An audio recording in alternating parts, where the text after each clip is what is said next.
कोण पाहिजे तुम्हाला? आदित्य. हा हा हा, आदित्य दादा ना. अच्छा थांबा एक मिनिट. ए पिंट्या इकडे. अरे तुला आपला आदित्य दादा माहिती आहे ना, तर यांना ना तिकडे घेऊन जा यांना. थँक्यू.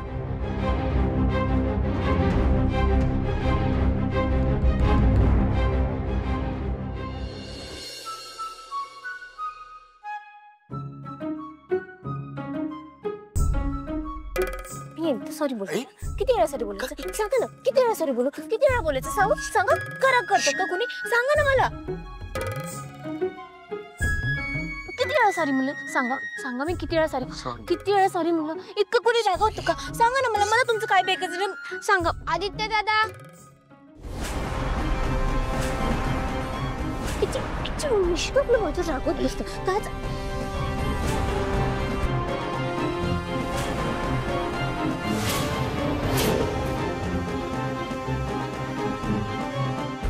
माझा गैरसमज झाला होता की इकडे कोणीतरी आजारी आहे. तसं काहीच दिसत नाहीये. सॉरी डॉक्टर, तुम्ही जाऊ शकता.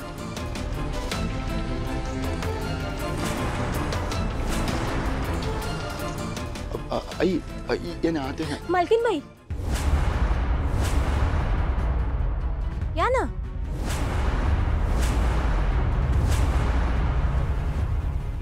आई आई ये ना आते ना. ये इकडे.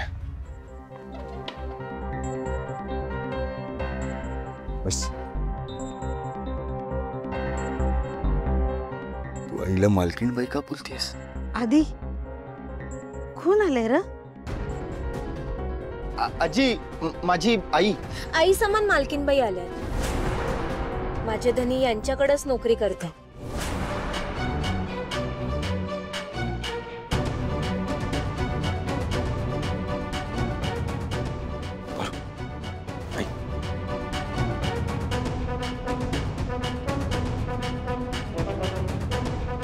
पाणी घ्या. हे नको सकते ना. नाही पिणार त्या. आपल्या चाळीतल्या नळाचं पाणी प्यायची सवय नाहीये ना त्यांना. मालकीनबाई आहात तुम्ही. मोठी माणसं. आमच्या गरिबांचं पाणी पचणार नाही तुम्हाला. आई तुझं आमंत्रण मिळालं होतं आणि मी येणारही होतो, पण या मुलीच्या नादाला लागून तूही खोटं बोलायला लागलायस. तू आजारी आहेस म्हणून मी इकडे आले, नाहीतर आलेही नसते. आई आय एम सॉरी. प्लीज मला माफ कर. कसं आहे ना मालकीनबाई, आम्हाला इथं गरिबीत जगण्याची, अर्धी चतकोर शिळी भाकरी खाऊन राहण्याची सवय झाली आहे. तुमच्या घरचं पंचपक्वानाचं जेवण पचलं नसतं माझ्या धनींना, म्हणून मी त्यांना तिकडं नाही येऊ दिलं. यात त्यांची काही बी चूक नाहीये. मीच त्यांना इकडं थांबवून ठेवलं. पारू, काय बोलतेस का?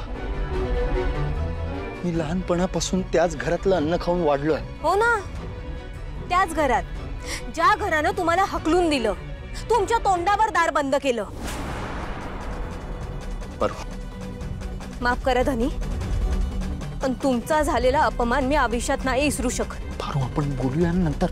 आणि त्यामुळेच मी तुम्हाला या मालकीनबाईच्या घरी कधीच नाही पाठवणार आहे. आपला गरिबीचा संसार आपण इथंच करू. एक मिनिट, मी इथे माझा अपमान करून घ्यायला आलेले नाहीये. आई, मी काय म्हणतोय जरा. मी सुद्धा तुम्हाला इकडे येण्याचं आमंत्रण दिलं नव्हतं मालकीनबाई. आई,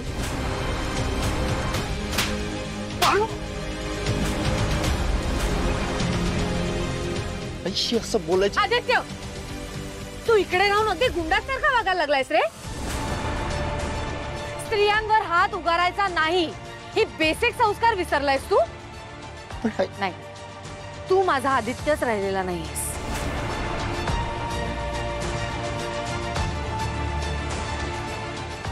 बघा काय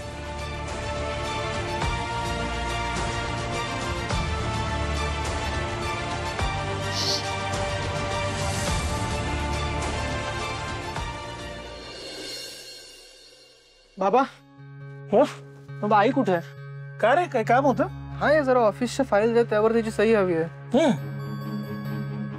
मला सांग तू हॉलमध्ये बघितलंस का?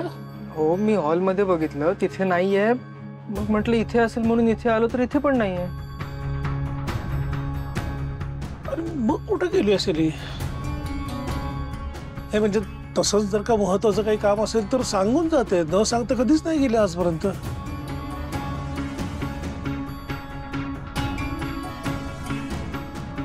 तू घरात विचारलंस का कुणाला सांगून गेली का म्हणून? आता मी सगळ्यांना विचारून झालोय, मी सगळीकडे शोधून झालोय, आई कुठेच नाहीये घरात.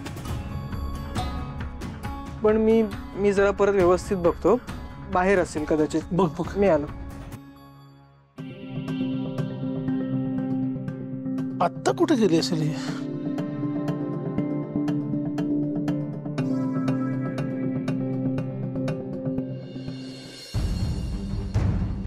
देवी आई,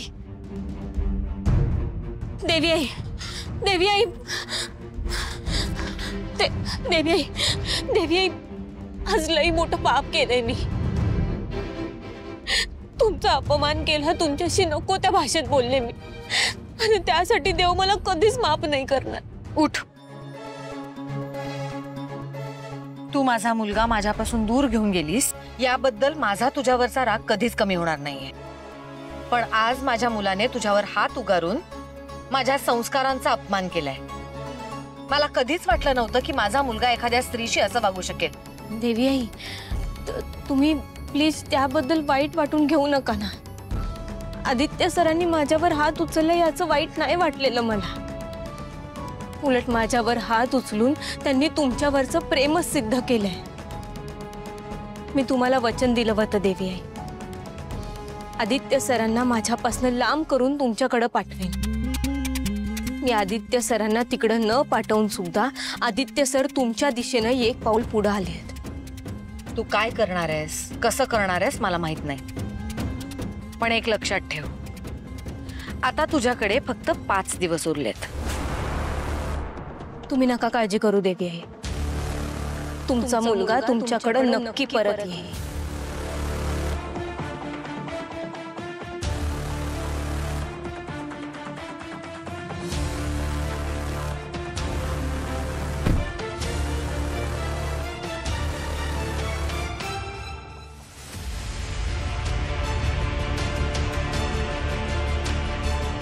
देवा, मी देवी आईशी ज्या पद्धतीनं वागले त्यासाठी मला माफ कर, आणि देवी आईनं दिलेलं वचन पूर्ण करण्याची ताकद दे मला.